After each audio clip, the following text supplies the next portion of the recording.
köküre, köküre.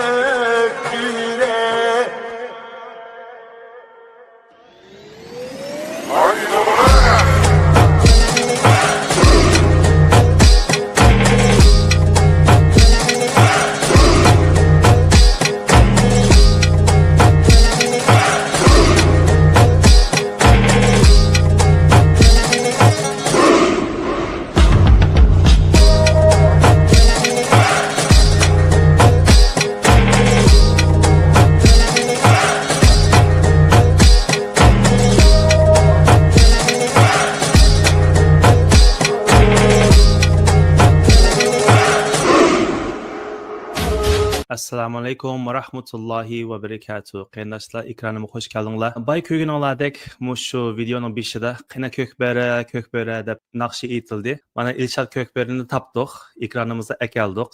Assalomu alaykum aka, yaxshidingizmi? Va alaykum assalom Arslan Fukambek. Ekran oldidagi barliq qarindoshlar. Hammanglarga salom. Rahmat aka, ekranga chiqiningizga. Chunki biz buni deyishgili bir 10 necha kun bo'ldik ekranimga chiqsiz deb. Arlıqda siz Dünya Uyghur Qurultayının Xitoy tilidagi bayonotchisi deb tunugun futurni ko'rdik. Birinchi bo'p muborak bo'lsin. Shu xabarni ko'rib chiqmasmiki? Chunki normalda Uyg'ur Qurultaydagilarni ba'zi qarindoshlarimizni chaqirsak, ma'lum sabablar bilan unmaydi.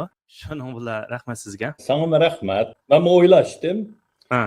Sen bilan deyish bo'lgandan keyin bu xabar keldi endi hozircha shu muvaffaqiyat bir odam siz ko'z tupasingiz ham Xitoychida uzun yilnim qilgandiki deb shuning bilan hozircha vaqtincha hech kimni bir ko'rsatgidek bir odamni muvofiq shu zaman topamayman desam ham siz o'zingiz qilib beramsiz dedi. Bo'ldi dedim. Shuning bilan bu night tizdi bo'ldi. Shuningga azroq ikkilandim, ammo va'da bergandiki va'dam bo'yicha chiqma deb. Chunki qurultayda bo'lsaqmi erkin so'zlash buningda yana o erkinlik bor bizda hammamizda. Balkim ba'zi prinsiplarda javob berish qulaysiz bo'lishi mumkin, ammo menimcha bayonotchi bo'lgandan keyin, unamni olgandan keyin barliq savollarimga javob berishga tirishaman. Lekin inshaalloh bu yerda faqat bir Uyg'ur qurultayining bayonotchisi emas, yana normal siz o'zingizga tushliq bir aktivist, bir tashviqotchi, bir Uyg'urlar uchun ish qilayotgan bir shaxs yillardan beri tunilib kelgan. Yani biz gapning ochiqini qilaylik. Birinchi bo'lib sizning o'rningizda burun o'tag'an Dilshod Rashid deb bir kishi batdi. Xitoy josuslik bilan ayblangan. Udilam kiraveray. Bu odam josusmi sizga? Menimcha oldi bilan josusmi deganga javob berish uchun buni kim tutdi deyish savol so'rildi. Shvetsiyaninki istixborotning bo'libmi? Bu Shvetsiyaning emas. Har qanday bir davlatda josus, xoin deganlarni istixborotning tutadi. Odatdagi soqchilar tutmaydi. İstihbaratning bir odamni tutish uchun, josuslik bilan ayblash uchun oz deganda 6 oy, bo'lmasa 1-2 yil va uningdan uzun kuzatib, isbot to'plab, uningki oldi bilan demokrat ellarda sudga ma'lum darajadagi maxfiy hujjatlarni ko'rsatib, bu odamning josuslik qilgan, uni qanday qo'lga tushagan, isbotlarni ko'rsatib, uningdan keyin sudning tasdig'i bilan bu odamni qo'lga oladi. Shuning uchun endi Dilshod Rashidni Shvetsiyaning istixborotining tarafidan tutib, qo'lga ilingandan keyin u josus. Buningda meningcha o ikkilangan narsa yo'q. Bir Uyg'ur josuslik bilan qo'lga ilindi, u josus. Balkim burunmi bo'lgan bir ikki Uyg'urni Yevropada, masalan birini tutib Babur Maqsudni 5 yil kasdi, yana birisini tutib qo'yibdi. Qo'yibganlik begunoh deganlik emas. Dalil isbot yetarsiz bo'lganligidan sudni g'arb dunyosida sudda uzun vaqt ketadi. Shuningga bular pul tejash uchun ba'zi vaqtida tutdimi, jamoat buni bo'ldi deb uningdan keyin josusni qo'yib yetadi, agar uni sudda yengishga ko'z yetmasa. Ammo u deganlik u josus emas deb aqlanganlik emas. Agar xato tutilib qolgan bo'lsa, shu josus deb ayblangan odam istixborotni arz qilsa to'lam olalaydi. Hozirgacha hech bir tutilgan Uyg'ur qaytadan berib ularni arz qilgani yo'q. Demak, nima deganda o'zi biladi. Nima qilganligini, nima uchun qo'yib berilganligini ya aniq biladi, ya bilmaydi. Ammo lekin uning ayblaganining kuchi borligini bilgachga uni qayta arz qilib, u tutgan istixborot yoki qonuniy organlarni meni begunoh tutding, mening nom sharifimga daxl qilding. aqli qilding deb arz qilinmadi hech kim. Demak, bu jasus. Jasus Uyg'ur uchun mayli u kim bo'lishidan qat'iy nazar, Uyg'ur jamoati uchun jasus, munofiq, xoin, kechirgini bo'lmaydi, mujmallik qilishga bo'lmaydi, u ayblash kerak. Agar bir vatanimiz bor bo'lgan bo'lsa, bundaqlarni muddatsiz, hatto o'lim jazosini berish lozim. Albatta bu hammamiz mushta o'ylaymiz, lekin ba'zi endi to'rlarda, to'plarda anglayotimiz. Bo'pmi qurultoy tarafidan ba'zi ovozlar, yoki sotning hükümetiga chiqmadi, ilk g'arbdagi innocent until proven guilty deb bir bu prinsipni mang'uzg'ili bo'lmasmi? O prinsip jinoiy ishlarda bo'lishi mumkin, ammo jasuslik. Chunki jinoiy ishlarda until proven it's innocent. Bu bo'ladi. Ammo jasuslik bu bir davlatning bexatarligiga, yana bir millatningki kelgusiga, millatning manfaatiga daxl taruz yetkazgan, ziyonkashlik qilgan bundaqlarninkida o tutuldi, o cho'qim ayblanadi, kesiladi, balki unda uzun kesilmasligi mumkin. Ba'zilarda hatto jasuslarni tutib olib, o'z davlatiga qaytarib yetadi, kesmaylar, almashtiradi. Bu xil ehtimol bor bo'lishi mumkin, ammo biz Uyg'urlarning ichida shaxsan mening ko'z qarashimda bir odamni jasus deb bir hukumat tutdi, uni aqlash, uning tarafida bo'lish, menimcha Uyg'urlarga bo'libmi bizdek bir ojiz millatga o'zimizning kuchimiz yetmagan vaqtida maydonimiz o'simi aniq bo'lish kerak. Agar biz maydonimizni aniq qilolmasak, menimcha bu vaqtida biz xatolashimiz, texmo o'zimiz xato yo'lda adishib mangimiz. Mushu Uyg'urlarda maydonni bildirish cho'qim yana birozdan keyin kiraman, lekin mushu abi azroq bir tarixdan azroq kirdingiz. Mushin jiqroq kirsak, masalan, yaqindan yoqi Amerikada, Yevropada, bo'pmi, eng yaqini Turkiyada Xitoy jasuslar tutildi. Mushu Uyg'urlardimi bormi? Masalan, siz bir necha ismni aytdingiz. Masalan, bilgan, bilmagan Uyg'urlar bo'lsa, bizmi bilib qolaylik. Mushundan azroq bir panohsak. Uyg'urlarning ichida jasus bor. Ba'zilar deydi, "Va Uyg'urda maxfiyat yo'q, qanday bo'lib jasus bo'ladi? O nima maxfiyat va bo'lmasa hammasi ochiq" deydi. Xitoy jasus bor. Uyg'urlarning ichida bor, Uyg'urni tarbiyalagan bor. Masalan, men yaqindan bir Xitoyninki, mushu New Yorkda bir Xitoy jasusini tutdi. Xitoy demokratlarning ichidan. O Xitoyni men bir Xitoylarning yig'inida ko'rganman uning bilan. Ko'rishgan, paranglashgan. O Xitoyni tutgan vaqtida nozuk bir yeri bor. Bu Xitoyninki Xitoyga yetkazgan uchurlari hammasi ochiq uchur. Masalan, shu vaqtda balki mening balig'i aniq bo'ldi, keyinda bir Uyg'urning bor dedi. Yig'in qatnashgan vaqtida ismim, nemalar so'zildim, shularni hatto shu vaqtda esimda xatolashmasam, so'zlab qo'ygan so'zingning nemisini bir kopiya qilib olsak bo'lamdi dedi. Ha, bo'ldi deb bergandim. Shularni hammani yo'lladi. Bu yerda bu ochiq amaliyotda. U yo'limiz yana bir yo'llaydi yoki shu yer tatgan videoni bilalaydi. Ammo bu yerda yana bir nozuk yeri bor ekan. Buni menmi boshqa o'ylamabman-ki, ammo keyinda buni mushu deloni ishlagan va uning qatnashgan, masalan, FBI'ning ko'rishgan Xitoy demokratlarning menga deb berishicha, bu yerda nima deganda bu Xitoy, shu Xitoy Demokrat partiyasidan foydalanib, Xitoyning jasuslarini panolik tilash yordamchi bo'lib, Xitoyning anchanning odamlarini, ya'ni bexatarning odamlarini Amerika, New York hamma yerlarga panolik o'tkazib, Amerikaga qonunliq garajdan qilgan. Wow. Bu yerda Uyg'urlarning ichidami, bormi degan vaqtida mushu necha yilning ichida Yevropaga jiq odamlar keldi. Jiq odamlar bordi. Buningmi shu yordam qilayotgan hatto ba'zida bizning Uyg'urlarmi bor.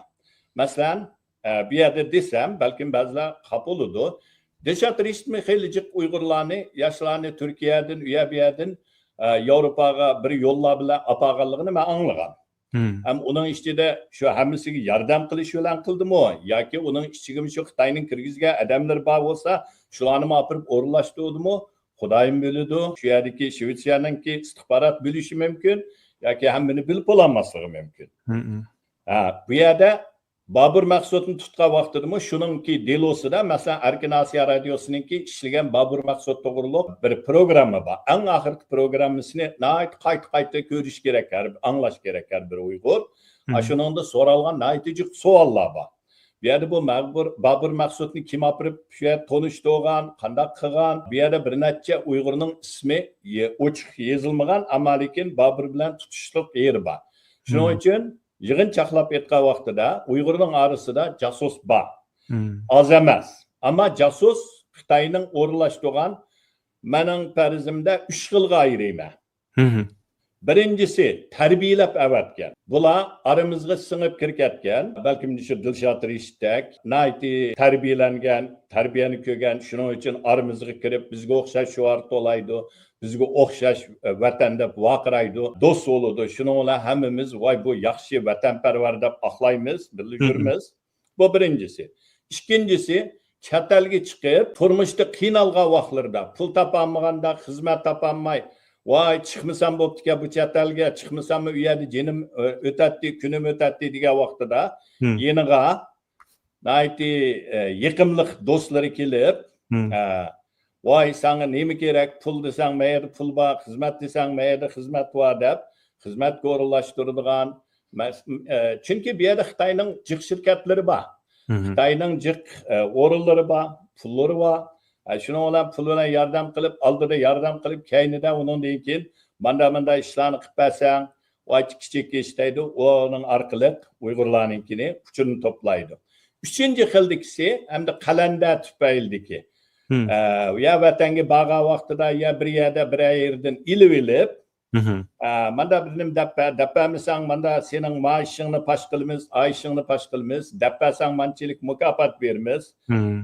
Ya bir necha $100 berdi, ya $1000, $500, $5000 shunchalik berdi. Mushu 3 xilda. Hamda bular nimalarni egallaydi? Masalan, bir Amerikada Xitoyga ishlagan birisi o'zi kelib menga o'zining ishlaganligini e'tirof qildi. FBI bilan ko'rishdim. FBI onun bilan ayrim ko'rishdi. Ammo hozir qayerdan qayergacha FBI yaxshi bildi. O kishi nima yaxshi bilma. Bu kishi Uyg'urmi? Uyg'ur. Uyg'ur. Bu Amerikada.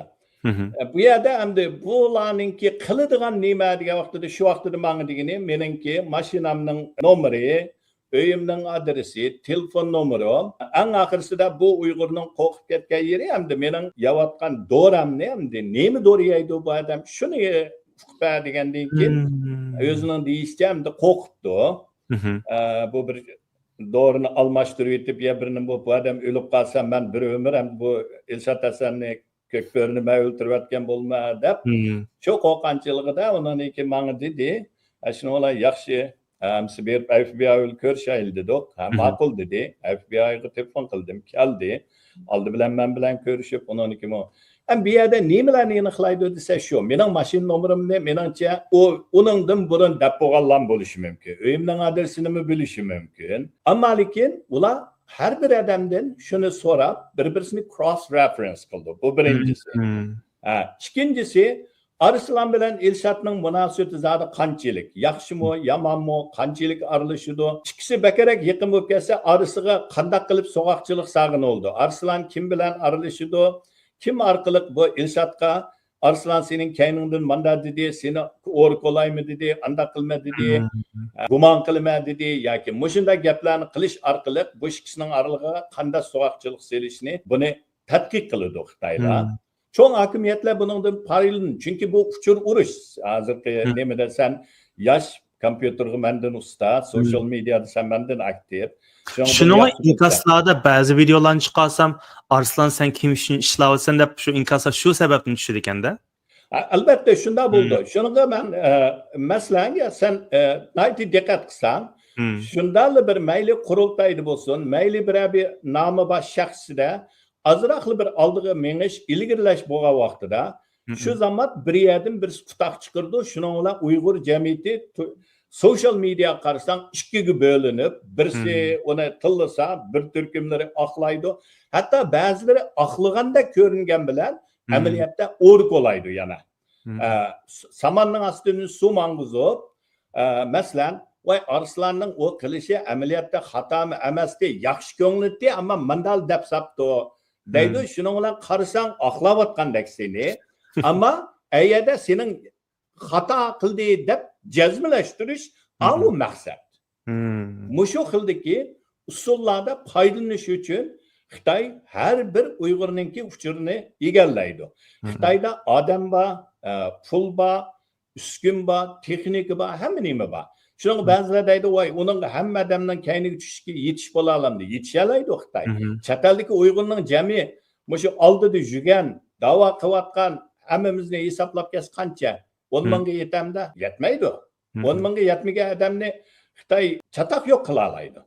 Masalan, endi men Shixazda vaqtida bir qatim bayramning oldida Xitoy bizningki maktabning ishxon mudiri shu bir kuni kelib, uningga sirtda dars o'tadigan bir maktabda dars tonishtirib qo'ygan hamda azroq yanchiqqa ayrim pul kirdi. Shu xo'shalligida uningki bir kuni Elshad deydi. Ha desam, sen diqqat qil. Deb nima bo'ldi desam, sen so'zingga diqqat qil. Har qatim mushu bayram, yangi yil, bu hit bayramlar bo'lsa, ikki saqchi kelib, maxsus seni surishtirib ketadi maktabdan. Bular doim kelib turadi. Shuningga gap qilganda, dars o'tganda hammasi diqqat qildi. Shun kulib dedim, ikki saqchi maxsus meningga mas'ulmikan desam, men shu ikkisi keladi doim dedi. Shun chaqchaq dedim, men ikki saqchini baqir ekanman deb. Bu yerda endi nima deganda, agar shu yerda ikki saqchi har bir bayram bularni kelib meni surishtirgan bo'lsa, endi u vaqtda qila oladiganimiz nima? Azroq so'zlash, undan jiq boshqa cho'ng ishim yo'q, ammo lekin shuni qila olamiz. Hozir bu chet eldagi Uyg'urlar jiq ishlarni qila olamiz. Namoyish qilamiz, tashviqot qilamiz, isbot beramiz, siyosatlarni ko'rishimiz, qoyil qilamiz. Hozirgi chet eldagi Uyg'urlarning mayli Amerikada bo'lsin, Yevropada bo'lsin, siyosatlar orqali davlatning siyosatiga ta'sir ko'rsatadigan darajaga keldik Uyg'urlar. Garchi oz bo'lsaqmi. Shuning uchun Xitoy albatta texmi jiq kuch chiqaradi. Shuningga menimcha bir Uyg'urning kayniga ishga emas, 4-5 ni qo'yib qo'ysimi Xitoyning adimichiq yetib ashudi. Shuningga jasos bor. Bay degandek mushu maydonimizni bildirish. Normalda palani Xitoy jasus ya da yoki jasus munofiqlarni unda qilish kerak, bunda qilish kerak degancha cho'ngak qilamiz, lekin birisi o'ttirg'i chiqqan chog'da bir xil qo'ynimizga olgandek, masalan Turkiyada hozir polish bo'lib yetyotdi. Yoki mushu vatanga berib kelayotgan qalandalar dedingiz. Mencha bularni ikkiga ayirish kerak. Masalan, aktiv faoliyatchilik qilayotgan, yana birisi tunimaydigan ya o'quvchi bolalar va yoki azadlan siyosatga aralashmaydigan insonlar o'zlari ayni vaqtida o'zlari panolik tilab qolib qolgan, lekin normal vatanga berib kelayotganlarmi bor. Nima uchun to'ngaq qilib keyin aramizda birisi asa chiqib qolsa, demi ichiga tushib ketadi? Men ba'zi vaqtlarda shunda umidsizlanaman. Shaxsan mening mijozim, sen Amerikada, ben bir odamdan rasmiy ranjib ketsam, oson bir odamdan ranjimayman men. Ranjib ketsam, men asasen üzüplü yitime münasebetini. Hatta cemaatine arasında körürsem mi kolumda mı sunğum kemeydi, sunğan kolumu kabul kılgım mı kemeydi.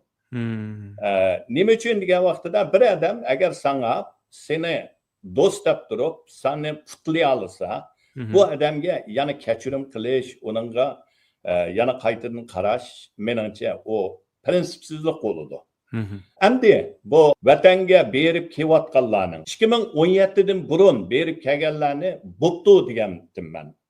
Albatta men bo'lsa bormisa deyman Uyg'urlar, ammo 2017dan burun berib kelganlar bo'pti.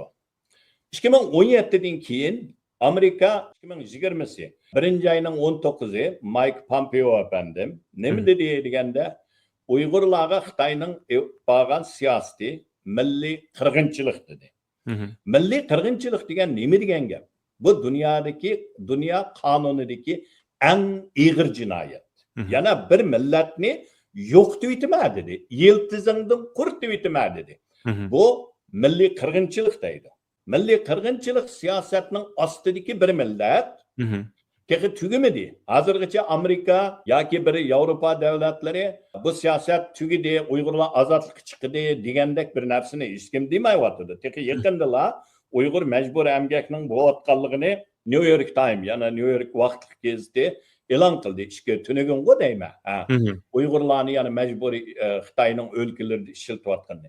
Demak, milliy qirg'inchilik davomlashyapti. Davomlashayotgan bunda vaqtida sening vatanga berishing Uyg'ur milliy qirg'inchiligini yog'an deganlik bo'ladi.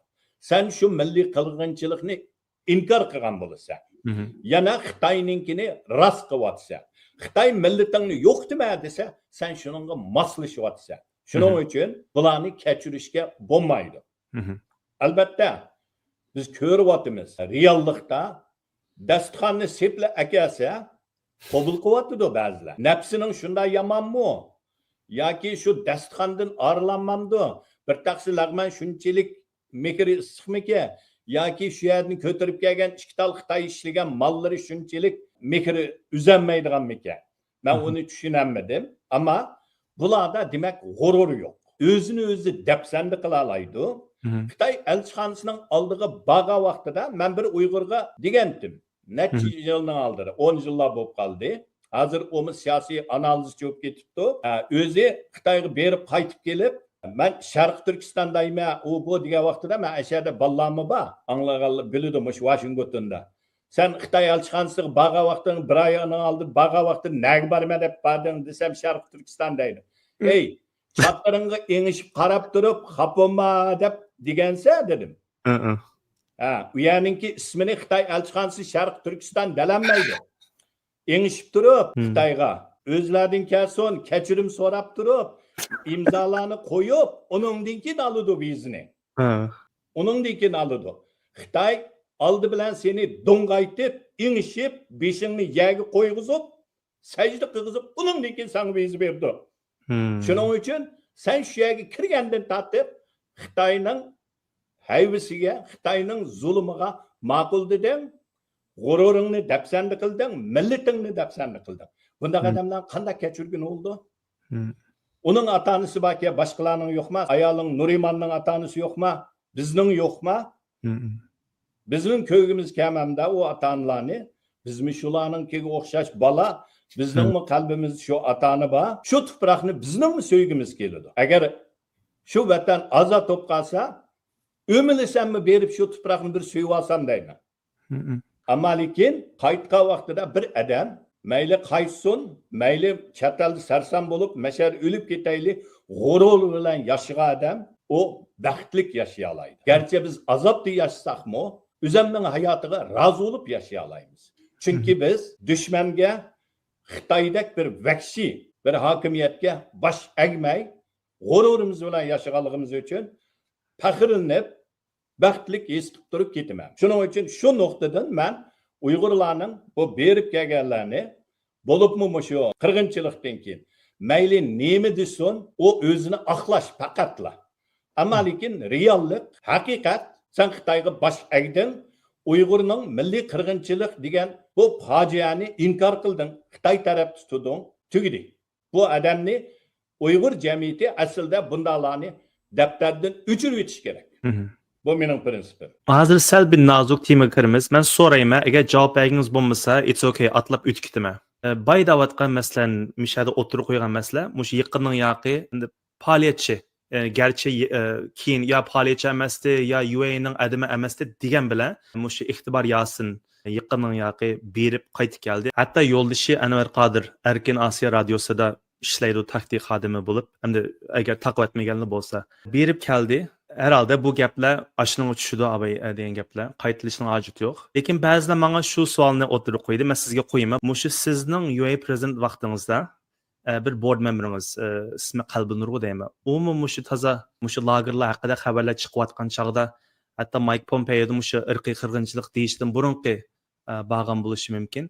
Shu chog'da hech kim birimi demagandi, chiqib o'tirg'i chiqmagan bu masala. Nima uchun shu chog'da o'tirg'a qo'yilmadi bu masala, nima uchun hozir qo'yilyotdi deb bir ba'zilar mendan so'ragan bo'ldi. Men sizdan so'rayapman.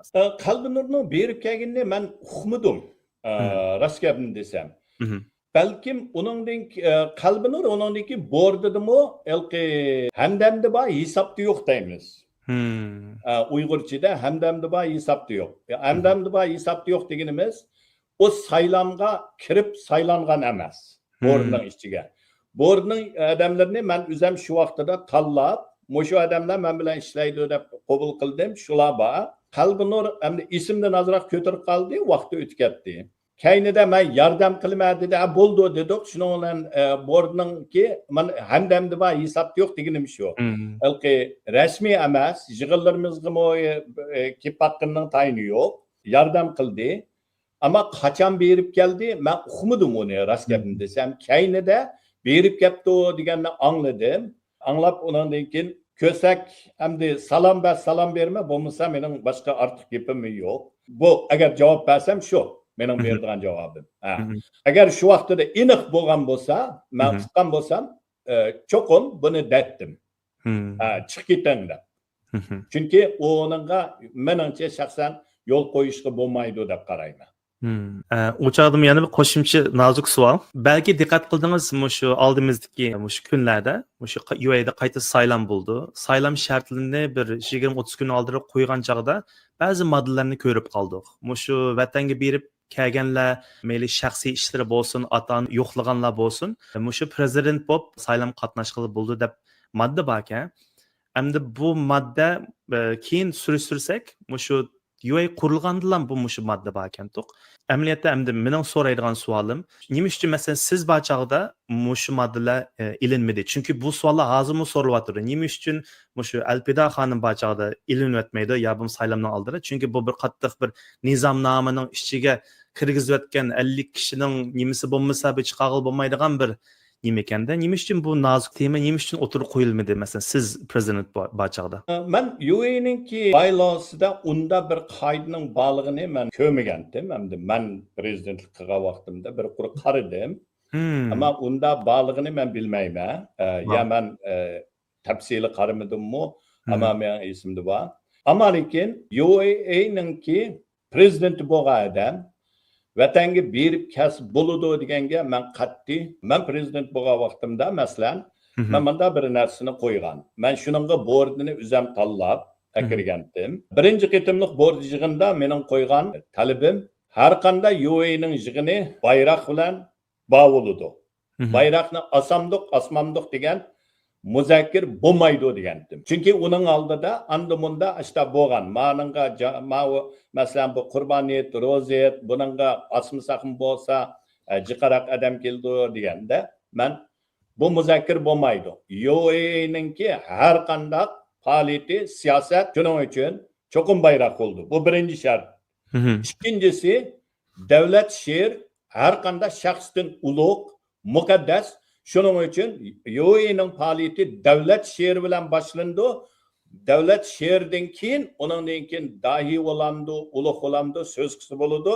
Shaxsining oldida turadi dedim bu ikkisi. Shuning bilan yana bir hikoyani deb beray. Rost bo'lgan ish, hikoya emas. Men prezident bo'lib uzun o'tmay birsi kelib menga aka bir azroq fikrim bor, sen bilan bir fikr almashtirsam dedi. Bo'ladi dedim. Qanday fikr desam, shu UAE'ning faoliyatlarida jamoatni hammani yig'ib, texmijik odam kelib, faoliyat kuchlik, jonliq bo'lishi uchun bo'lsa shu bayroqni osmasa ba'zi faoliyatlarda dedi. Deydi shuning bilan bayroqni osmasa, u bo'ldigan gapkamni. Kimlar keldi desam, Mesela o'qiyotgan o'quvchilar, u bularni kelsa, urug' tuqqanlarni yo'qlab kelganlar, ularni kelsa, chunki bayroq bo'lsa, vaqtida bular kelanmaydi ekan. Shuni dedim, amsa bayroqni osmasak, davlat she'rini demasak, bo'lsa atugin menmi qatnashmasam, Rabia Qodirmi kelmasa, shuning bilan texmijik keldi, bo'lsa Xitoy elchixonasining kelsa, shuni texma birlashib ketamdi desam, men sizga chiroyli fikrimni bergandim aka. Siz bana taniga qilyapsiz dedi. Deydi men dedim. Bu sening talabing shu qadamma-qadam orqaga chekinish dedim. Bayroq bo'lmasa, davlat she'ri bo'lmasa, bu siyosatning oldidagi odamlarni kelmasa, bu u vaqtida bu UAE'ning bu siyosatning Uyg'ur chet eldagi tashkilotlarning ma'nosi nima bo'ladi? Men Ilshod Sharq Turkiston deb chiqdim, sargardonlikka o'tdim. Hayatım şunun bilan o'tdi. Men bor, bayroq bor yenimda. Bayroq bor yerda men bor. Davlat she'rimi shunda. Bu o'zgarmaydi. Xapolma, men uningga qilolmayman. Men hozir biz bordida qaror qilib bo'ldik. UAE'ninki har qanday faoliyati bayroq bilan davlat she'ri bilan boshlandi dedik. Shu bo'yicha mangdi desam xapolib ketdi. narozi bo'ldi. Shuning uchun hamda bir bayroq boyaga prezident bo'lgan odam agar Xitoyga berib kelsa yoki berib kelolsa, u vaqtida bu tashkilot qanday odamning qo'liga o'tib ketdi deb bir savol so'rash to'g'ri keldi Uyg'urlarga. Masalan, boshqa bir tashkilotning ismini demay, tashkilotningki dag'dug'liq qurilib, uzun o'tmay o'zining beshi vatanga berib kelib, bir oy turib qaytib keldi. Shaxsan men dedim, bir ulug' nomni osmonga ko'tarib, vatanga u odam o'z berib kelganki, yerga urib dassiganlik bo'ladi. Bir muqaddas narsani o'zi ko'tarib, uningdan keyin yerga urib dassivatsa, bu odam kechirgini bo'lmaydi. Sharq Turkiston degan bu nom muqaddas. Erkinlik, ay yulduzlik ko'k bayroq bu muqaddas. Davlat she'rimiz bu muqaddas. Bu narsalarni dafsanda qilgan bu simbol xarakterlik erkinlikning Uyg'urning avlodma-avlod qon to'kib turmalarda yetib ingravatgan shularning badaliga kelgan bu narsalarni dafsanda qilgan odamni qanday kechirdi? Kechirish u xiyonatlik. Endi siz dediniz masalan hisobda bir jasus bilan o'zini oshkorlabdi. Masalan, shu mayli Dilshod Rashid bo'lsin va yoki boshqalar hozir oshkorlandi o nurg'un ishlar. Keyin qo'pib ras u jasusdi, chunki munda ishlarni qiladi, munda bir yere bordi, munda narsani deydi deb bir signallar, bir bishoratlar bormi? Shaxsan men shu Dilshod Rashidning ishi chiqqandan keyin bu Uyg'ur qurultaydiki birisi menga 2-3 kundan keyin telefon qilib ikkimiz paranglashdik. U dedi, Elshad dedi. Ha desam, tunugin kecha hech uxlamadim deb. Nim deb bu eg'ir keldimi, menga eg'ir keldi dedim. Men bu anglab uxlayolmadim desam, ya u mu eg'ir keldi, ammo siz bir necha yilning oldida ben bundan azroq gumon qilaman deb degantingiz, shu gapingiz kecha qulog'imga nim qildi deb. Shundan u vaqtda siz qanday o'yladingiz dedim. Meni Elshad gumonxo'rga dedingizmi desam, albatta shunday o'ylagandim. Sizni gumonxo'rga, bu hamma odamdan gumon qilamdi degandim dedi. Shaxsan menda buni deyishim ba'zi vaqtlarda voy haq tutib olganiki jasusga degandan keyin hammadan voy jasusga deganga o'xshash bo'lib qolmasligi uchun da'vatima qandaqdir Dilshod Rashid bilan men bir yaqin bo'lolmagan ikki odam. Ikki yilimiz Xitoy ichida nima qildimiz? Hamda o'zi qaraq so'zlaydi, men yozma ham so'zlayman. Ammo lekin menga bu odam bir xil yoqmaydi. Yoqmaydigan yeri prinsipsiz ko'ringan menga. Hamda o'chqilday bir prinsipsiz odamdi. Menga hamda ba'zilar balki uning prinsip deb qarashi mumkin, ammo shaxsan men prinsipsiz deb qaradim. Shuningga uningdan keyin yana bir narsa bor hamda. Nima degan vaqtida men Amerikada menda bir narsaga diqqat qilmayman. Shu Amerikada emas, hamda Uyg'ur davosida. Men Amerikada o'xshamgan yerlarda ishlab baqqan. Starbucksda ishlagandim, Pizza Hut'da pizza to'shib baqqandim. Ondan keyin aerodromda ishlab baqdim, do'kondorchilikni qilib baqdim. Har xil ishlarda ishildim. Ondan keyin shirkatga kirib ishildim, shirkatdan shirkatga almashib ishildim. Bu jarayonda men har bir xizmatningki qanchalik pul topa oladiganligini bilib oldim-da. Endi masalan, pizza to'shsa qancha pul topa oladi, Uber Eats qancha pul topa oladi bir oyda. Aniq manchi funksiyonigacha emas. Mo'lcharda ya 3000 topa oladi, ya 2000 deb mo'lcharlay olamiz. Mening bu shirkatlarga kirib ishlash jarayonlarida hozir menda xizmatim yaxshi, maoshim yaxshi. Ammo bir yilda 2 qitim chet elga, masalan shu qurultayning yig'inlariga u bo'lib 2 qitim borsam, shu pulning iziga tushirib olguncha xeyli qiynalaman. Ammo yana bir turkum odamlar bor. Qaraydigan bo'lsam, ishi odatdagi bir xizmatda, ammo lekin butun dunyoning qayerda yig'in, qaysi tashkilotdan chiqarsa, hammasiga aeroplan bilan uchib berib kelib yuridi. Demakchi o'g'lim nima deganda, kirimi bilan chiqim moslashmaydi. Bu yerdan sen bir narsani diqqat qilishimiz lozim. Agar bir odamning chet eldagi bo'libmi Uyg'urlarning kirim bilan chiqim moslashmagan vaqtida pul nereden keldi deb savol so'rash to'g'ri keldi. Agar u pulning kelish manbasi aniq bo'lmasa, dadasidan qolgan oltin ko'zlardagi oltin bo'lmasa, O bir vatandagi ota-onaning pensiya maoshi bilan bir odamning aeroplanda dunyoning hamma yeriga uchishiga o yetishmaydi. Ya ota-onasining yordami. Onun için Xitoy pulining kuchi dollardek emas. Shuning uchun u texmi qiyin bo'ladi.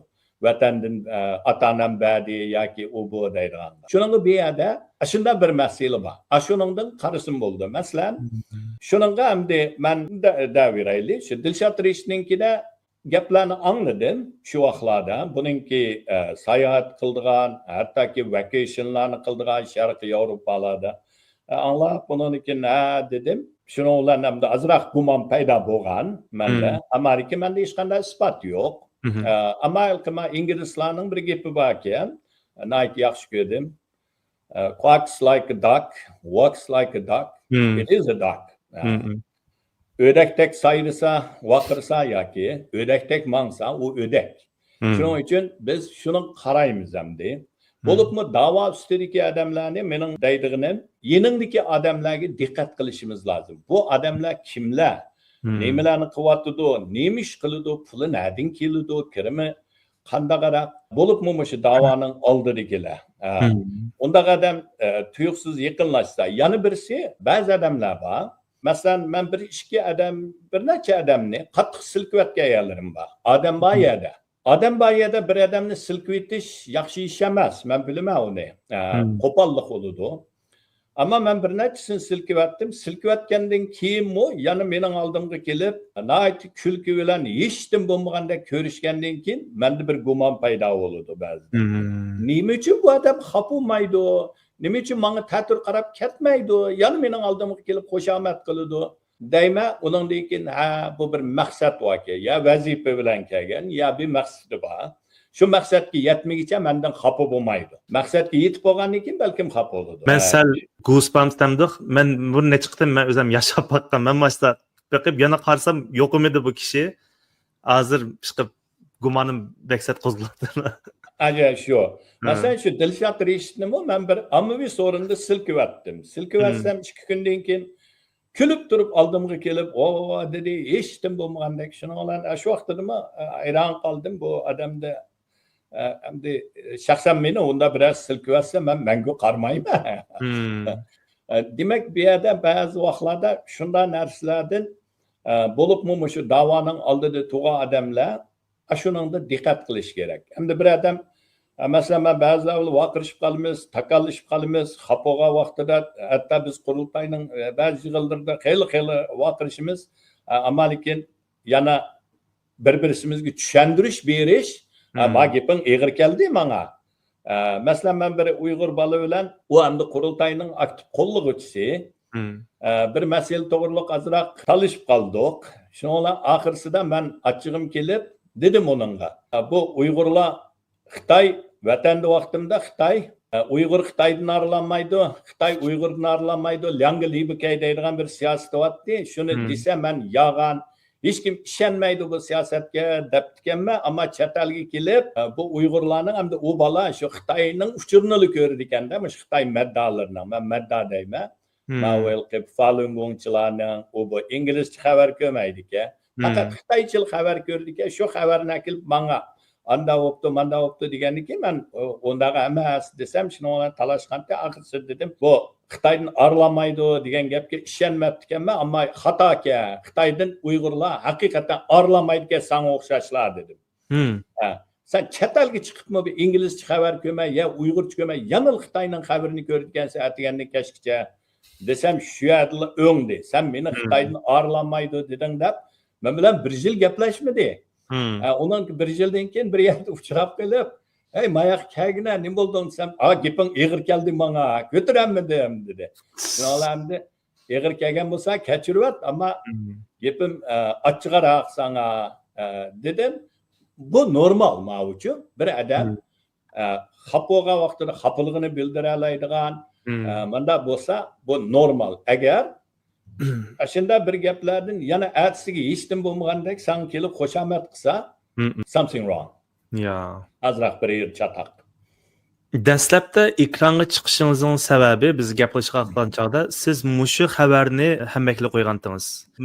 Bizmi keyin ancha-muncha surishtirib baqdik. Mushu 1-2 yildak bo'pti. Mushu Xitoy o'xshamagan o'lkalarga shu chet eldan bolalarni kamp shaklida to'plab ziyorat qilg'izib o'zining yıldızını tepish bir xil faoliyatlar bor ekanda ani yaqindan yaqin bizning vatanga ya'ni bu yerda Şinjan deydi hamda shu hatto uyg'ur bolalarni tashabbus qilib bir kamp shaklida o'rlashtirmoqchi bu haqda ozroq bir fikr bergan bo'lsangiz. Bo'ladi. Buni menga shu Amerikadagi bir qarindishimiz menga mashtaq bir Uyg'urningki bir Uyg'ur boshliq hamda boshqa bir vatanga, ya'ni bizning vatanga yazliq kamp qilib yoshlarga, bolalarga, o 9 yoshdan 16 mi 10 necha yoshgacha bolalarni opirib bu yerda Amerikadan Ürümchiga borgacha aeroplan bilet kelish berishninkini o'zi ko'tardi, ammo Ürümchiga borgandan tortib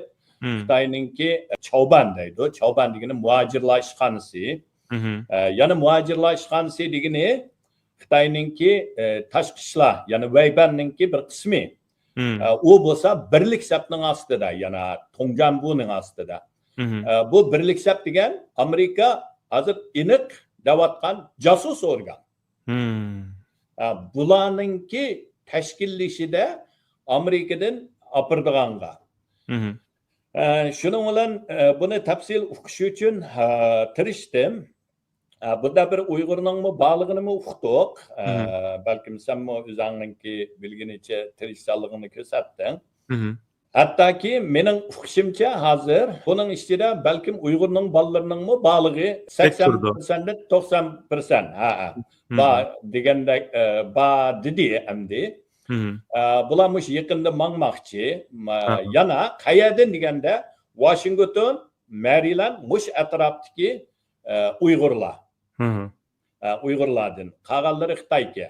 Ammo bu kampninki yazliq kamp Peki bir yılla emeske, 2014'te mi o'rinlashtirganki, hatta Bingtonning mi o'rinlashtirganki, hamda uningki tafsili kimlar borgan, Uyg'urlar bormi, uni uqolmadim. Xabarda Amerikadan borganlarninki asosan nimasini chiqarmabdi. Ammo buning aniqla tashviqot deganligini mana hozir sen mushu yo'ritgan, mushuningdan ko'ra olamiz. Hamda bu yerda mushu bir Amerikadan borgan Xitoy o'quvchining degani men bu yerga kelib, bu yerda har millatninki o'xshamagan noiti inoqlik bilan birga yashayotganligini, yangi madaniyat qurayotganligini, gullantirayotganligini uqdim. Bu mening Amerikada anglagan ko'rganlarim bilan osmon zamin cho'ng farqga bu yerdagi hikoyani men qaytadan berib, rost hikoyani anglataman. Demak, nima da'vatidi deganda bu yerda Xitoyning tashviqotini Amerikaga olib deyotdi. Bu tashviqot nima? Milliy qirg'inchilik yo'q deydiganni. Berib kelganlarmi shuni qilyotdi. Bularni opirish orqali mana degan vaqtida Amerikada tug'ilgan bolalarni, mashada cho'ng bo'lgan bolalarni opirib kallasini yuyib, o'ziga o'xshash qul qilib akilma deydi. Mayli u Uyg'ur bo'lsin, mayli u Xitoy bo'lsin, bularninki Amerikaning muarifida tarbiyalangan bolalarni Xitoyning ashaga opirib, Xitoyga opirib yoki bizning Sharq Turkistonga opirib, Xitoy hukumatining kalla yuyishiga silib, u yerda kallalarini yuyib, qul qilib Amerikaga akilib, yana shu qulluqni tashabbus qildigan tarbiyachi, tashviqotchi qilma degan bu ajoyib bir tushunchisiz bir narsa. Masalan, sen bilan biz erkinlikning qanchalik qimmatligini, erkinlikning qanchalik bir huzur ekanligini biz Amerikada bilyapmiz. Agar bizning vatanimiz ozod bo'lgan bo'lsa, qalbimizda ota-onam qayerda, dadam qayerda, anam qayerda demaydigan bu dardimiz bo'lmagan bo'lsa, biz nihoyat yaxshi yashay olamiz. Biz erkinlikdan huzurni oldik. Gerçi erkinlikda yashayapmiz, ammo ko'nglimiz, qalbimiz yana lagerning ichida, turmining ichida bizning. Nima uchun deganda u. Ammo mening tushunolmaydiganim bu insonlar erkinlik chiqib, bolalarini kelgusi avlodini opirib, yana qulluq bilan tarbiyalab Amerikaga kelma deydi. Bu ajoyib bir narsa. Bu milliy munofiqlar emas. Bu yana bir avlodni munofiq qilib tarbiyalayma deganlik. Mandal degan vaqtida. O'zi munofiq, o'zi xoin, Endi ballarını mapirip münafık haini kılmaya deydi. Hmm. Bu psixika, bu tefekkür hiçbir insanlarda düşenigini bulmaydigan bir narsa. Bu endi kulluk sınıp ketken, kullukka ügünüp ketken, hakimiyetke, zoravanga baş yigip, tizilip ügengen haklarınki evlattan evlat kaldırmaya diyen bu bir kisel dep qarayman ben. Bazı insanlar ona dep qaramaydi. Endi biz yoritib berdingiz bu ishning nima ekanligini asli. Lekin bular qo'pib nim bo'pti, lekin nim deymiz? Madaniyat almashtirish, o'zining yiltizini tepish degandek o'zlari yag'anlatdan ashtaq yo'q men yomon ish qilmadimmi deyaptimda yoki haqiqatan dötmi ya'ni bilmayaptimda. Bence dört emas, bilmeydim emas. Birisi menfaat, yani birisi kulluk ideyesi sınıp ketkenliginden korkuş.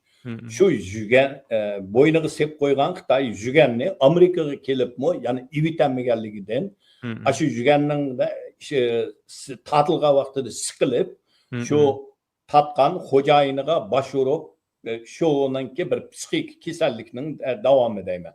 Ulanı bilmem de desem, mesela biz muşunu torgu çıkargan ki mening anglashimcha Uyghur ayol men bormayman, men bundan chekindim debdi. Demak, biladi ko'nglida buning qanchalik xatoligini, o'zining millatiga bo'lgan xiyonat ekanligini biladi. Masalan, abay biz vatanga berib kelganlarni deyapmiz. Qaysi bir qo'rqmay men vatanga aytib borman deb torgu chiqarib qo'yib bag'ini borma? Hech qaysi yo'q. Hammasi bo'lsa hech kimga demaydi, o'g'irlik men berib kevalay deb Do'yinga chiqama. Ha, hech nimaga chiqama, xabar bo'lib qolmasin, boshqalarga dema deb o'g'irlikchi bor edi. Nima uchun o'g'irlikchi bor edi? Ma pok mayri. O'zi biladi bu yerda. Millat xiyonat qilayotganligini o'zi bilganligidan ochiq oshkora qaytanmaydi. Masalan, o munofiqlar va Turkiyada nima Sabir Burg'a deydi, u bo'la. Ular qo'rqmay berib keladi. Hammadan qila deb. Qilalaydi. Nima desa, ular munofiq bo'lib bo'lganlar. Ularda vijdonmi yo'q, kuyib bo'lganlar ular. Ular e'tiqod jihatdan aytganda bu dunyoni u dunyoga tegishayotganlar. Milliy g'urur jihatdan o'zi qulluqni qabul qilib bo'lganlar. Men qo'l, xo'jayinimning gapini nima desa shuni qilib deb bo'lganlar. Ammo malada yana azroq o'z biladi bu yerda munofiqlik qilayotganligini, xoinlik qilayotganligini. Shuning dakki-dukkida bağallar o'g'irlikchi bor edi. Men dedim-ku bir maqolam yozganman bu Xitoyga berib kelganlar.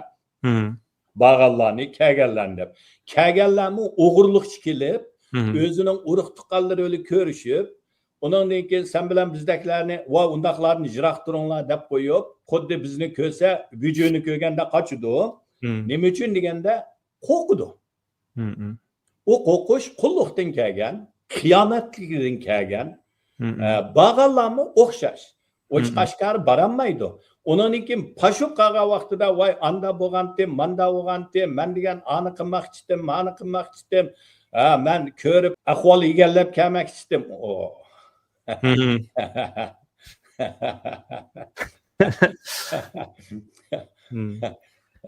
Hamda uni o'zini o'zi qo'ldiritish, o'zininki qalbini azroq amin topqizish, azroq o'zini aqlash. Bu degan butunlay aqlash.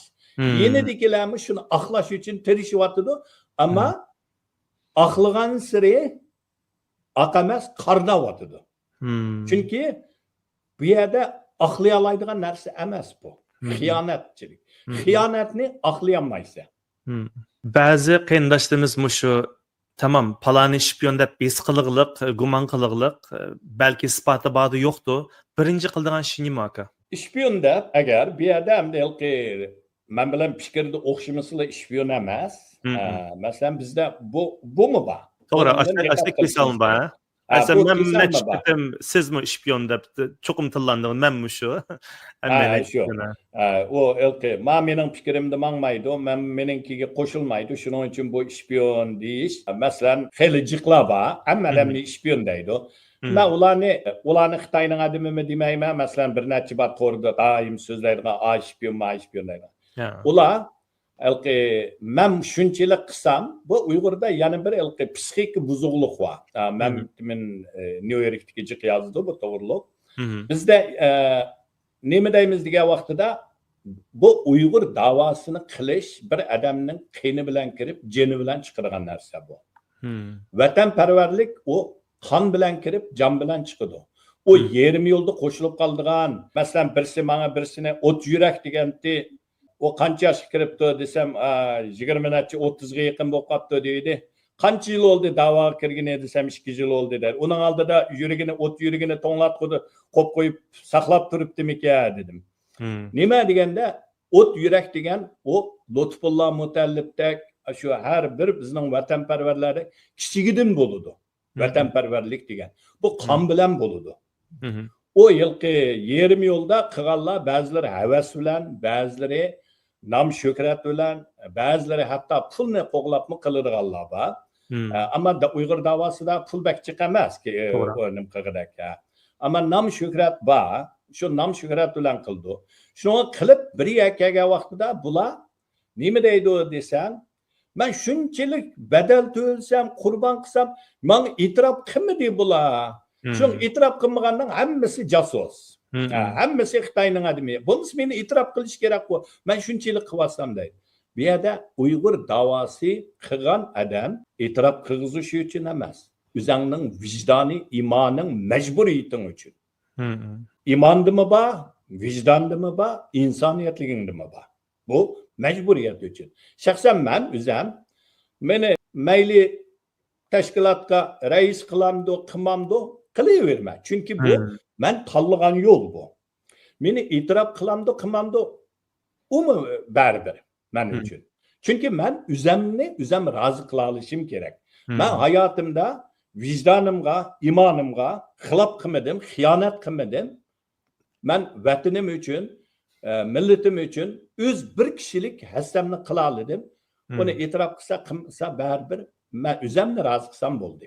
Bu men tanlagan yo'l. Shuning uchun u badallarni to'lashga men tayyor bo'lishim kerak. Men badal to'ladim deb Arslan sen menga $10 pul bergin, men badal to'ladim. Mening davorim sangimi qilayotgan davo tursa deb turibsam, men sarang vaqtida. U yo'lni tanladim.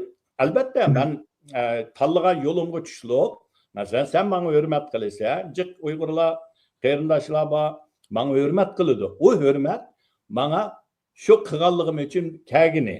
Ammo uning kelganligini men majbur qilsam bo'lmaydi. Voy sen menga hurmat qilgin, men degan yo'g'iga rais bo'lgan, qurultayga muavir rais bo'lgan, men ma ish qilgandim. Shuning uchun meni hurmat qil, menga to'ni ba o'rin so'ringa kirib qolsam, o'rnimdan turib qarshi. Bu ahmoqlik. Menga to'n kiygizmidi debchi. Menga to'n kiygizmidi. O'zbek Uyg'ur. O hammasi ahmoqlik. Sen tanlading u yo'lni. Badalni to'lash majburiyat. Uni to'laysan, uni ko'ra olishing kerak u badalni. Uningdan keyin haqdan og'rinmasliging kerak. Menga uni bermiding deb. Shuningga hamda bu yerda ashuni chiqarib etamiz. Uyg'urlardagi bu xil ahvolni. Endi qandaqlarni jasus deb ularga qanday muomalada qilamiz deganda va yoki qanday harakatga o'tamiz yo jim turamiz. Qanday harakatga o'tamiz? Deganda masalan, man dedim, birinchisi agar bu odamningki kirim bilan chiqim o'xshamaydigan. Undan keyin boshqa jihatlarmi? Masalan, naytijiq chatallarga sayohat qiladigan, to'xtamay O'rta Osiyoga bormaydigan, Malayziyaga, Indoneziyaga boradigan, Turkiyaga, shu Xitoyning odamlari jiqiyalarga borib, yo'qolib ketib, bir ishkaydan keyin paydo bo'lib qolsa, bu odamlarning cho'qim bir masalasining borlig'ini bilgini bo'ladi uni. Odam seza oladi. Bunda vaqtida bu odamlardan ner turish kerak, birinchi. Ikkinchi, hozir Amerika yaxshi yeri jasuslarni hammasini tutyapti. Amerikaningki ham Xitoyni asos tutyapti, Uyg'urninkini tutmadi. Menimcha tutadi. Mening bilishimcha tekshiryapti. Buni menimcha ma'lum bilma emas, hammadan bilyapti, tekshiryapti. Ammo bir kuni bu teshiladi. Shuning uchun birinchi qildig'imiz bu odamdan yiroq turish kerak. Amalba bunday odamlarni jamiyatdan yiroq tutish. Uningdan keyin shu zamon FBI'ga doklad qilish kerak. Ma jihatlarni men gumon qildim. Bu odam chatoqdak deb doklad qilish kerak. Qilgandan keyin menimcha FBI uni tekshiraydi. vaqti kelgan vaqtida uni o'z bir taraf qiladi. Shu bu bizning qiladiganimiz. Endi bu yerda biz Uyg'urlarningki sotimiz yo'q, saqchimiz yo'q, istixborot organimiz yo'q. O'z oldimizga uni olib tutimiz desak, qonun xilof bo'ladi. Shuning uchun qila oladigan narsamiz o'zimiz buningdan yiroq turish, hukumatga doklad qilish. Bu chiqimchilik bo'lmaydi. Bu hukumatga bunday odamlarni doklad qilish.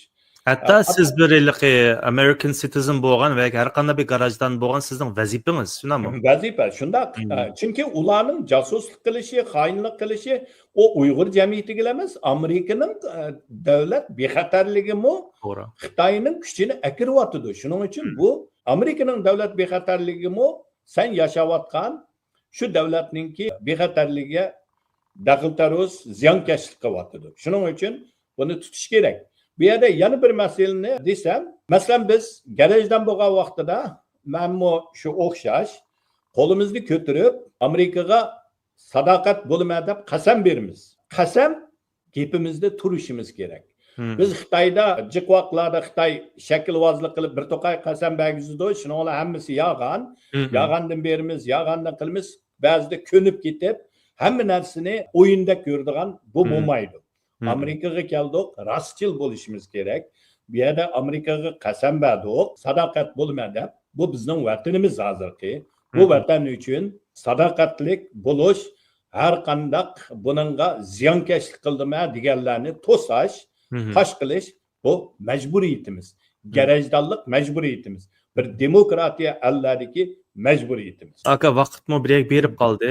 Oxirgi so'raydiganim, mushu boy degandek muborak bo'lsin, siz mushu Xitoy tillik bayonotchisi bo'lib tayinlandingiz Uyg'ur qurultiyi uchun.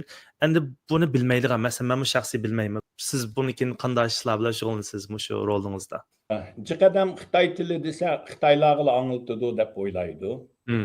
Amaliyotda men boshda yozgan vaqtimda maqolalarni Xitoylarni asos qilib yozgandim. Keyin menga bir necha Uyg'ur yoshlar aka sizning maqolangizdan biz o'qib, jiq Uyg'urning ishlarini uqdik, o'ygandik degandan keyin, bu hozir u Uyg'ur Xitoylar emas, Uyg'urning zo'r bir turkum yoshlarini asosan bu Xitoy tilidagi narsalarni o'qiydiganligini his qildim. Bu yerda bir gapni qistirib qo'yg'im bor. Qurultoyda jasos chiqdi. Bu menimcha bu birinchisi emas, balkim yana bo'lishi mumkin. Burunqi chiqqanlarni Qurultoy bilan yaqindan bo'lganlari, ba'zilari hamkorlashganlar, Bobur Maqsudni Qurultoyning yig'inlari qatnashgan. Buning bilan Qurultoyni inkor qilish bo'lmaydi. Qurultoy xalqarada bir tonilgan tashkilot. Shuning uchun Xitoymi buning ichiga odamini kirgizishga urinadi. Uning qimmatini bilganligidan, ta'sir kuchini bilganligidan Xitoy bu yerga tashkilotning ichiga kirgizdi. Shuning uchun bu yerda hamda bayonotchi degan bir tashkilotningki yuzi deb tushunaman. Obrazi. Shuning uchun bu rolda hamda men Xitoy tilidagi ishiltadigan hammasiga shu Qurultoyning maydoni, Qurultoyningki vakillik qilayotgan bu maydonini, Uyg'urning zulmini va Qurultoy va biz Uyg'urlarningki Sharq Turkistonning oxirgi mustaqilligiga bu kurashni davomlashtirgan bu irodamizni Xitoy tilida o'qiydigan, mayli Xitoy bo'lsin, mayli Xitoy tilidan foydalanadigan Uyg'ur bo'lsin, yoki Tayvanlik bo'lsin, yoki boshqa allardagilar bo'lsin, hammasiga buni aniq tushuntirish, maydonimizni prinsip bilan tushuntirish. Yana bizninkida Uyg'urlarda ba'zi vaqtlarda men shu Xitoylar bilan bo'lgan yig'inlarda bir diqqat qilgan yerim. Nima deganda Xitoylar bilan yig'inga qatnashib, oxirsida har qanday yig'inning bir bayonoti bo'ladi. Men bir necha qitim shu yig'inlarda shuni diqqat qilgandim. Bu bayonotiga kelgan vaqtida Xitoylar bilan bo'lganiki ko'pincharak oldida Xitoychisini qiladi, keyinida uningki inglizchisini chiqardi. Shuning uchun bu Xitoychisini chiqargan vaqtida bizning odamlarimiz yig'in tugidi deb ketib qilib, bu bayonotning ichida nima yozdi? Shu debli qo'ysanglar bo'ladi Uyg'urning masalasini deydi. Shuning bilan ba'zi so'zlarda katkizib qo'ygan yerlar bor. Shuning bilan Qurultoydan futoq chiqardiganlarni shunga esiladi. bu yerda bunda masalalarga hamda shaxsan men prinsipchi bir odam. Shuningga Xitoylarning yig'ini qatnashgandimi desam, Xitoylarni bek bosh og'riydi meningdan. Bu sen har bir so'zga esilib olsa deb. Chunki bu prinsip masalada yo'l qo'yishga bo'lmaydi. Yo'l qo'yish xiyonatchilik bu. Bo'libmi millatga vakil bo'lib biz bordik, vakil bo'lib shu yerda bo'ldik. Ashunday prinsipal masalalarda naiti ching turib, aniq maydonimizni bildirish. Shuning hamda mening o'ylaydiganim shu, bu rolni yaxshi joriy qildirib, hem Uyg'urga vakil, hem Qurultayga vakil, albatta Uyg'urga vakil desam ba'zilar chanchiq bitirman vakil emas deb deyish mumkin. Meni qabul qildiganlarga vakil bo'lib, Xitoyga biz Uyg'urlarning bugungi kunda tortayotgan zulmi, nima uchun bu zulmni tortyapmiz? Erkinlikning qimmatligi, bizningki azaldan Xitoyning yoki madaniyat jihatdan, mayli tuproq jihatdan, mayli e'tiqod jihatdan hech qanday birligimizning bo'lib boqmaganligini, yo'qligini, bularni hammani ko'rsatib, Xitoylarga va Xitoy tilidan uchur oldiganlarga buni tushuntirish bu birinchi vazifam. Hamda Qurultayga moslashib, Qurultayning rahbarlariga billa Qurultayni texmo davomlashib, bir xalqaro tashkilot salohiyatiga ega Uyg'urlarga vakil qila oladigan, bizga vakil deganlarga vakillik qila oladigan shunday bir tashkilot bo'lishiga, ya'ni davomli burunma qilib keldim, ya'ni davomli qilma deb shu maqsadda hamdi. Bo'libmi Xitoy tilini kuchaytgan bor, burundan shuni qilayotgan. Bu yerda yana bir nima qilsam, nima uchun Xitoy tilini kuchaytimiz deymiz deganda, masalan, sen har qanday bir yerda bir chet elda kitobxonlarga kirsang, men masalan Malayziyada o Kuala Lumpurda bir ikki egiz bino var. Şunun 3-cü qavatida bir kitobxona var. Shu yerga kirgan vaqtimda men yangi Malayziyaga Xitoydan chiqib Malayziyaga kelganda shu kitobxonaga borsam, Tibetda to'g'riliq bir necha kitoblarni ko'rdim, ammo Uyg'ur to'g'riliq bir kitobni ko'rmagandim. Mayli inglizcha bo'lsin, mayli xitoychasida hech qaysisi yo'q. Keyinda hozir shu Amerikalardami Xitoyning kitobxonalari bor, Amerikaning masalan Washingtonda bor. Tibetlarning shundaji, Uyg'urlarning yo'q. Xitoychadimi bor, inglizchadimi bor, ammo Uyg'urlarningki asosan yanili yo'q. Shuning uchun mening o'yim shu, texnik yezib, bo'lsa kitob chiqarib, men hozirgacha 4 xitoycha kitobni Tayvanda chiqarib bo'ldim. Bo'lsa shunda kitoblarni qo'yish, bu o'qish orqali tushuntirish Uyg'urlarningki, bu kurashni, bu erkinlik yo'lidagi to'lagan badallarni, bu erkinlik yo'lda shehid bo'lib ketgan minglagan, 10 minglagan shularni ham sen bilan bizning lagerlarda, turmalarda yetayotgan urug' tuqqanlarimiz, faxrlangan ziyolilarimiz shularning tatayotgan zulmlarini yana Xitoyga ma'ngiltish va Xitoy tilidan foydalanganlarga anglitish. Rahmat. Allah razı olsun Elşad aka, qimmatli vaqtingizni berdingiz. Mana mushtaqdek ba'zan mushu qurultayda ba'zi aniq bo'lmagan masalalar chiqadi. Albatta Duq TV'si bor, lekin shunday bo'lsa-da bizdek mustaqil mediaga chiqib ba'zi temalarni texmi tushunmagan yerlarni, bo'lmasa bu yo'g'inib fitnaga aylanib qoldik-a. Shuningga mana boy degandek sizni hurmat bilan taklif qildim, savollarga aytib o'rinli javob berdingiz. Boshqa rahbarlarga tavsiya qilasiz? Bo'ldi, rahmat. Tavsiya qilaman. Har qanday vaqtida vaqtim chiqsa, so'rasang javob berishga tayyor. Allah razı olsun aka. Qaynashlar bo'lsa hamma klip qo'yinglar, foydalangan bo'lsanglar. Texmijiq qaynashlar foydalansin. Kelar qitim kurashkichi. Amon bo'linglar. Assalomu alaykum va rahmatullohi va barakatuh.